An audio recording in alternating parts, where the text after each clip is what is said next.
지난 10일 자택에서 숨진 채 발견된 가수 휘성의 죽음에 많은 사람들이 의문을 품었습니다. 왜냐하면 전날 중국에 다녀오자마자 사망한 채로 발견된 점과 시신 주변에서 주사기가 발견됐다는 점이 수상하다 여겼는데, 귀국했다는 것 자체가 본인이 여러 가지 활동을 비롯해서 삶의 의지를 보여왔던 터라 10일 갑작스러운 소식에 많은 분들이 의문을 품고 있고, 그날도 원래는 소속사와 미팅이 잡혀 있었습니다. 소속사가 연락이 안 되니까 어머니한테 연락을 취했던 거죠. 왜 어머니께 연락을 취했냐면, 휘성 씨와 어머니가 같은 아파트 다른 층에 살고 있었습니다. 그래서 연락이 안 된다는 연락을 받고 어머니가 휘성 씨의 자택을 찾았는데 쓰러져 있는 걸 발견한 직후에 119로 신고를 했는데요. 소방당국에서 출동한 직후에 심폐소생술까지 시행했는데 결국 소생하지는 못하는 안타까운 상황이 발생한 거죠. 그리고 근 몇 년 사이에 사실 휘성 씨는 지난해 하반기부터 가장 활발한 활동을 해왔습니다. 지난해 하반기에 본인이 다이어트 중이고 여러 가지 준비를 하고 있다고 얘기를 했고, 실제로 연말 콘서트도 진행을 했죠. 15일 날 KCM과 함께하게 했던 콘서트 역시 원래 지난해 연말 한 차례 열린 적이 있습니다. 이때 좋은 반응이 있었기 때문에 후속 공연을 15일 날 앞두고 있었던 거죠. 그런데 갑작스럽게 이런 일이 발생하면서 결국 이 공연은 취소가 됐고요.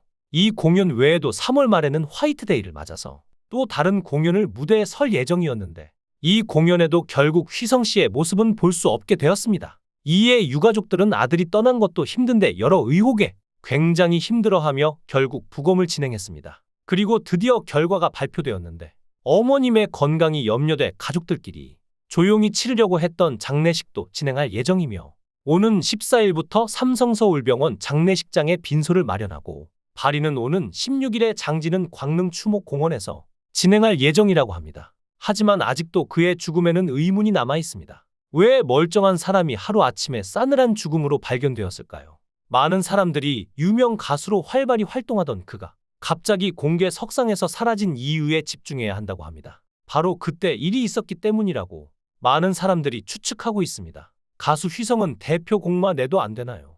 웻 미가슴 시린 이야기 등 셀 수 없이 많았습니다. 모두가 인정하는 감성 발라더인 그에게도 어려운 시절이 있었죠. 그는 선천적으로 숨쉬기 힘들 만큼 비염이 심했을 뿐 아니라 지금의 감미로운 목소리는 타고난 것이 아니라고 합니다. 그럼에도 불구하고 휘성은 하루에 10시간이 넘는 연습과 끊임없는 노력을 통해 지금의 자리까지 올 수 있었고, 휘성의 어린 시절은 서울 면목동의 단칸방에서 보낸 것으로 알려져 있습니다. 그의 아버지가 택시 기사였으며 집안 형편이 어려웠고, 휘성은 어린 시절부터 음악에 대한 꿈을 포기하지 않았으며 중학생 때부터 댄스팀 ING에서 백댄서로 활동했습니다. 또한 1999년에는 4인조 그룹 A사로 데뷔했으나 2000년 해체되었습니다. 휘성은 어려운 환경 속에서도 음악에 대한 열정을 지속적으로 키웠습니다. 특히 2000년 강변가요제에서 심사위원이던 가수 이상호가 그를 발탁하면서 다시 가수의 길을 걷게 되었습니다. 이후 휘성은 보컬 학원에 등록하여 6개월간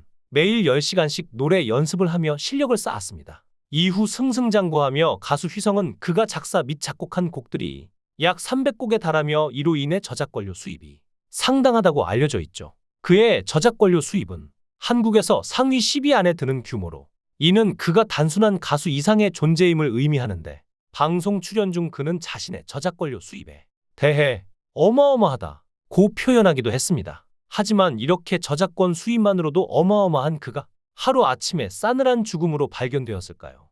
많은 사람들이 유명 가수로 활발히 활동하던 그가 갑자기 공개 석상에서 사라진 이유에 집중해야 한다고 합니다. 바로 그때 일이 있었기 때문이라고 많은 사람들이 추측하고 있습니다. 이 목소리는 그가 우리에게 전하고 싶었던 간절한 목소리입니다.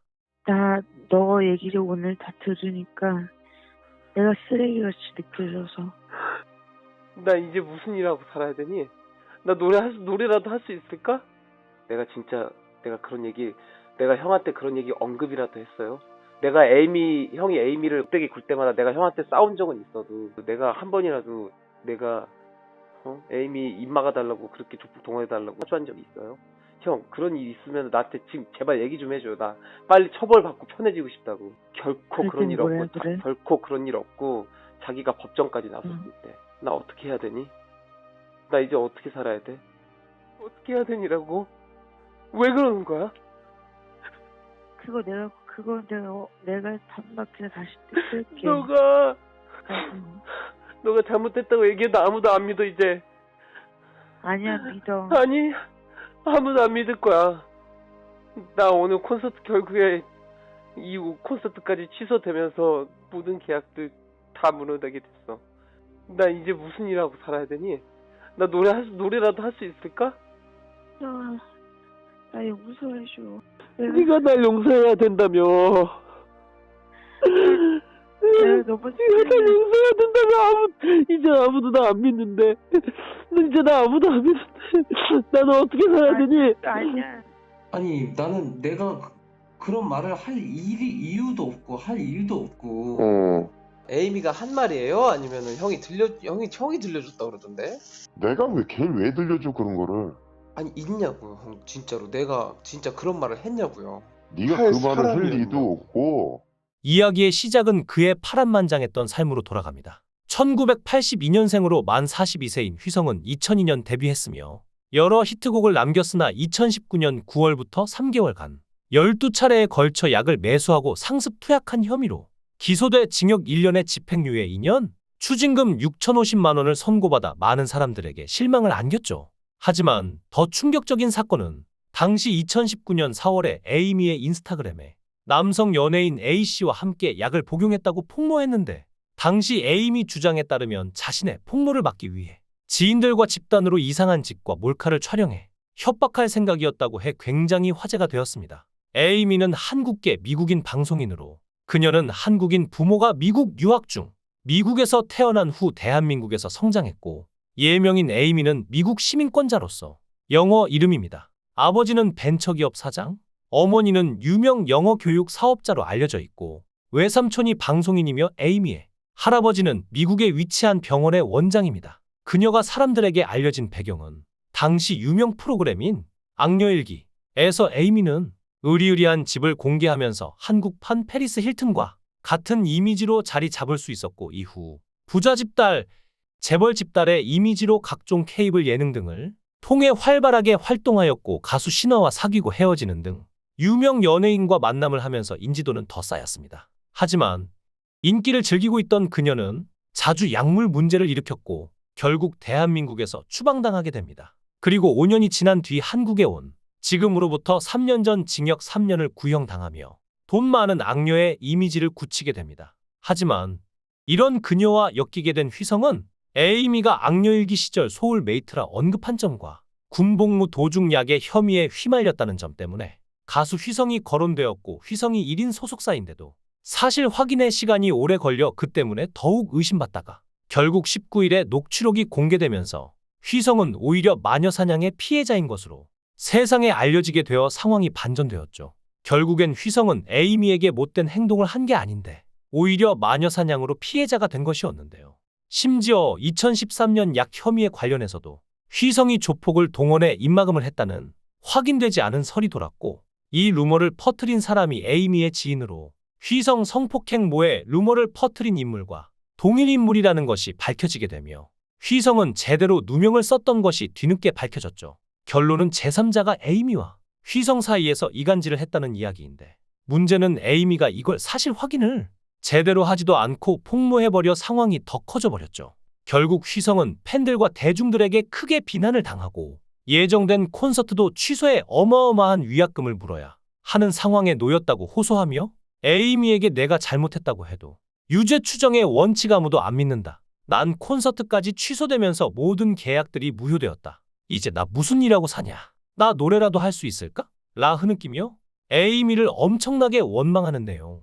기사 정말 서럽게 울부짖으며 에이미에게 호소하는 녹취록에 당시 여론은 휘성의 편을 들어주는 듯했죠. 하지만 여기까지만 사건이 터졌으면 사건을 다 알지는 못하더라도 지금까지 응원해준 팬들이 휘성을 믿고 응원해주고 점차 여론도 돌아와서 예전처럼은 아니더라도 휘성이 다시 가수 활동을 할 수 있을 것 같았죠. 하지만 2020년 코로나로 힘든 시기이기도 했고, 그 당시 2020년 3월 26일 가수 휘성이 또다시 투약으로 경찰에 내사를 받는다는 기사가 나왔고, 이에 또다시 에이미의 과거 폭로가 재조명되었는데 4월 10일 에이미는 여기에 기름을 붓는 일이 터지게 됩니다. 에이미는 과거 폭로를 모두 사실 이라면서 휘성의 사과를 원한다 고 말한 것인데요.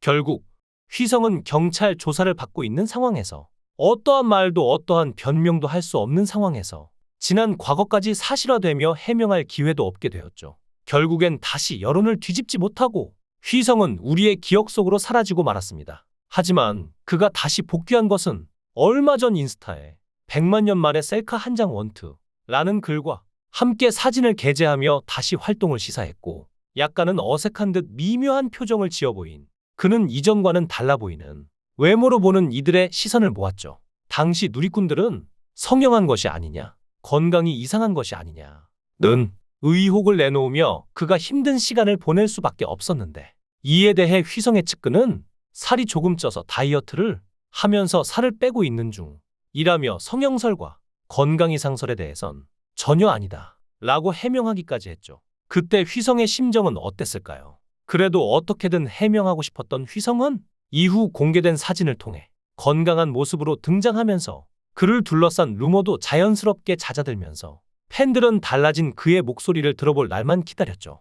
바로 오는 15일 대구 엑스코 오디토리움에서 가수 KCM과 합동 콘서트 더 스토리를 열기로 하면서 오랜만에 곧 그를 만날 것이라고 팬들은 기대했었는데 결국 그의 목소리를 듣지 못하고 우리의 곁을 떠나갔습니다. 달라진 그의 목소리로 우리에게 하고 싶었던 말이 무엇이었을까요? 오늘의 이야기는 여기까지입니다. 삼가 고인의 명복을 빕니다. 귀한 시간 내서 영상을 끝까지 시청해 주셔서 대단히 감사합니다. 더 좋은 영상으로 꼭 보답하겠습니다. 구독과 좋아요 부탁드립니다.